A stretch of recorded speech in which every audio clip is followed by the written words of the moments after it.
Hello, everybody, and welcome to the Homework Helper for section number 5.4.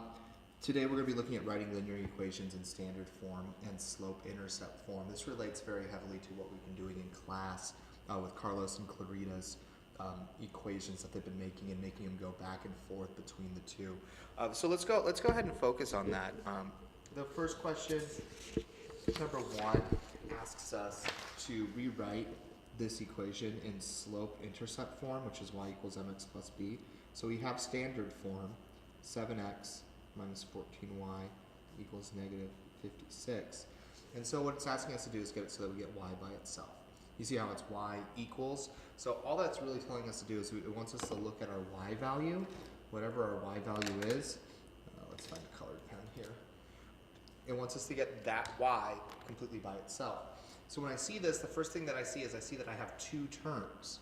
I have two terms here. So whenever I'm getting standard form to slope-intercept, I usually think of it in a couple of steps. The first step, step 1, diagram to show this, step 1. Okay. I want to eliminate the x term. Here's my x term. I know because it has an x. To eliminate this, I have to subtract it from both sides. So I subtract 7x from both sides. 7x minus 7x is 0. That's why I did it. Leaving me with a negative 14y, which equals a negative 7x minus 56. All right. My second step is to, isolate my y. And I do this because y isn't by itself now. It has a negative 14 attached to it and it's being multiplied. I have to undo that multiplication. We undo multiplication with division. So I divide by negative 14 on both sides. Negative 14 divided by negative 14 is 1. That's why we did it. Leaving me with y equals negative 7 divided by negative 14 is 1/2 of x. And then negative 56 divided by negative 14 is something I can't really do in my head. I have a feeling I know what it is, but I want to be sure. So I'll go ahead and do negative, clear,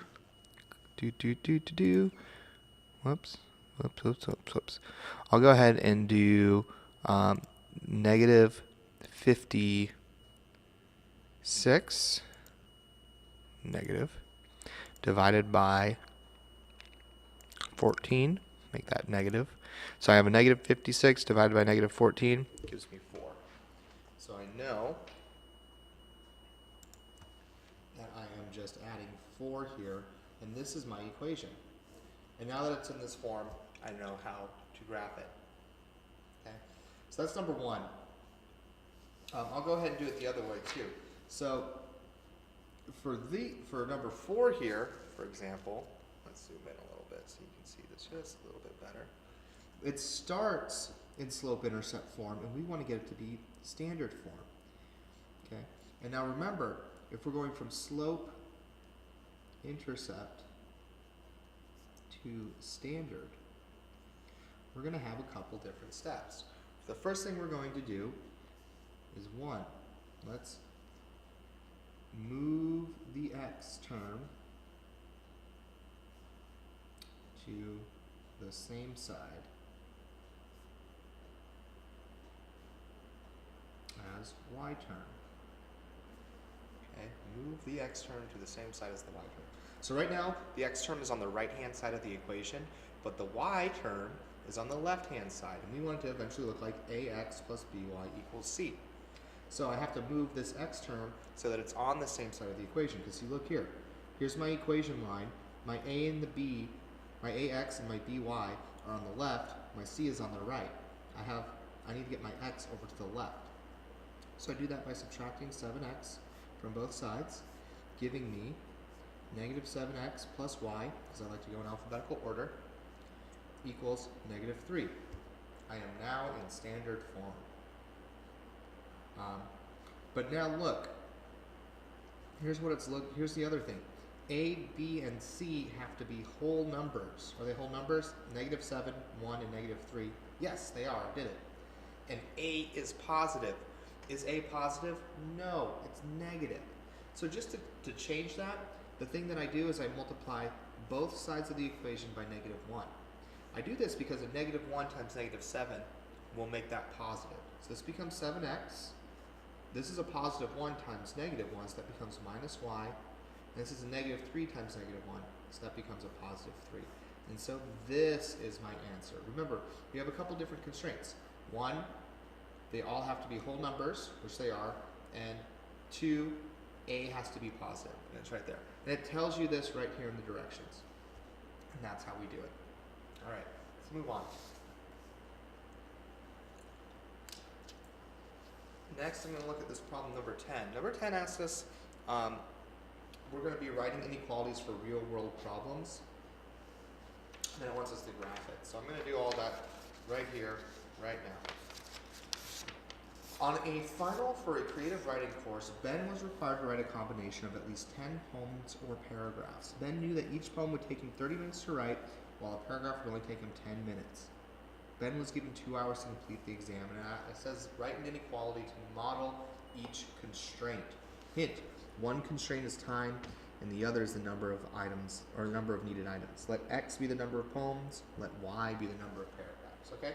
So we've got some number of X poems plus some number of Y, okay? These are poems, paragraphs, which is fine. I have 2 hours to complete the exam. 2 hours. So 2 hours is 120 minutes. So I have to write all my poems in paragraphs in less than or exactly 120 minutes, okay? So how many minutes does it take to write a poem? Each poem is 30 minutes, so that's going to be 30 minutes times X. And each paragraph is 10 minutes, so it's going to be 10 times Y. So here's my inequality. 30 minutes per poem plus 10 minutes per paragraph has to be less than or equal to 120 minutes because that's how long I have for the exam. All right? So now it's asking me to graph this inequality.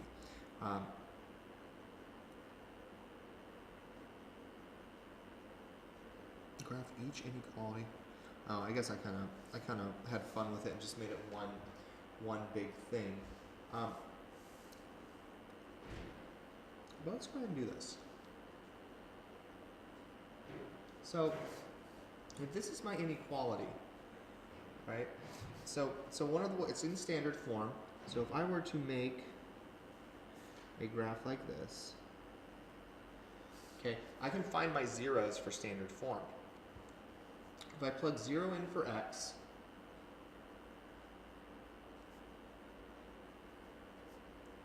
just like this, so then I have 10y is less than or equal to 120, y is less than or equal to 12.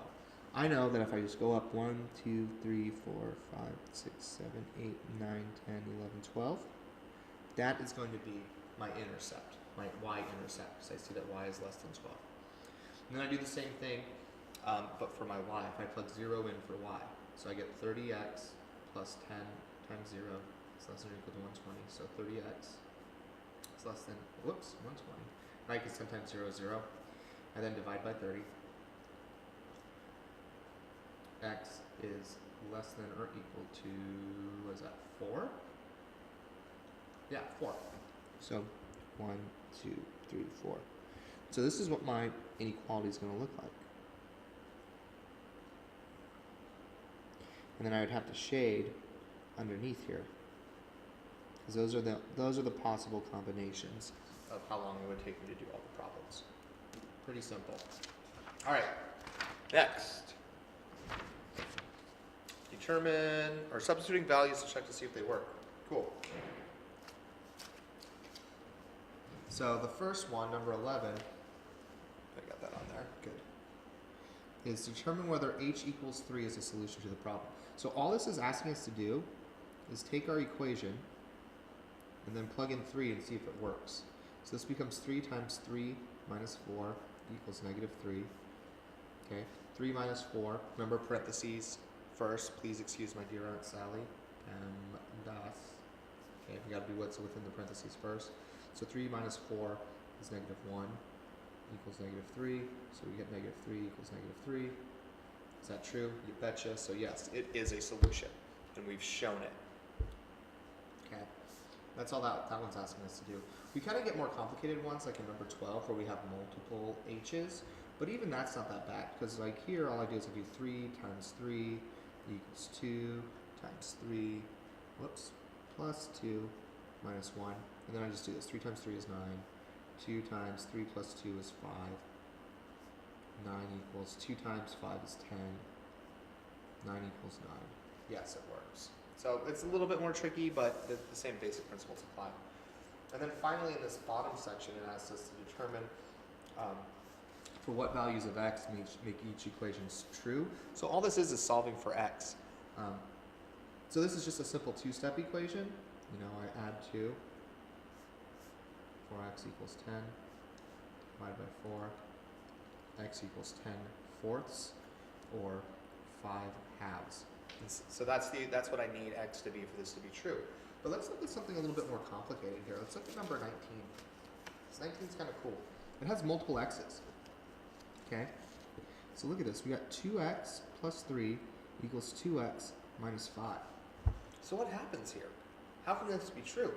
Okay, let me get my x's on both sides. So I'll subtract 2x from both sides, and I get 0 plus 3 equals 0 minus 5. Well, that doesn't make any sense. Because is 3 equal to negative 5? No. So in fact, for this equation, there is no value for x that can make it true. There is no number you can put in there. Because remember, 2x and 2x here, we have the same thing on both sides of the equation. So whenever I try to combine them, I end up eliminating them both. So it doesn't even matter. It doesn't even matter what it is. And no matter what happens, you know, if this is 2, this is 4 and 4, you know, I'm always adding 3 to one of the numbers and subtracting 5 to the other. There's no number that you can simultaneously add 3 to and subtract 5 from and have it be the same. So be careful of this. Like when you do this, this is kind of a skill tester.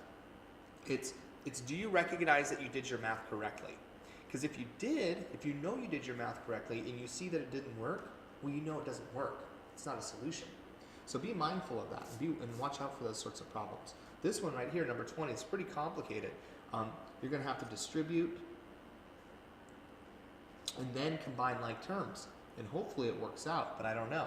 But if you end up in a situation like number 19 here, where we end up with 3 equals negative 5, which isn't true, and you know you did your math right, you did all of your arithmetic, multiplication, division, you did all of that correctly, you balanced your equation right, and you end up with the wrong answer, sometimes you just have to recognize that there is no answer to the question. And that's part of math. Part of math is recognizing that sometimes there are limits to what we can do, and just because there's a problem doesn't mean there's always a solution. All right, guys, that's it for today. Have a lovely one, and I will see you in class tomorrow.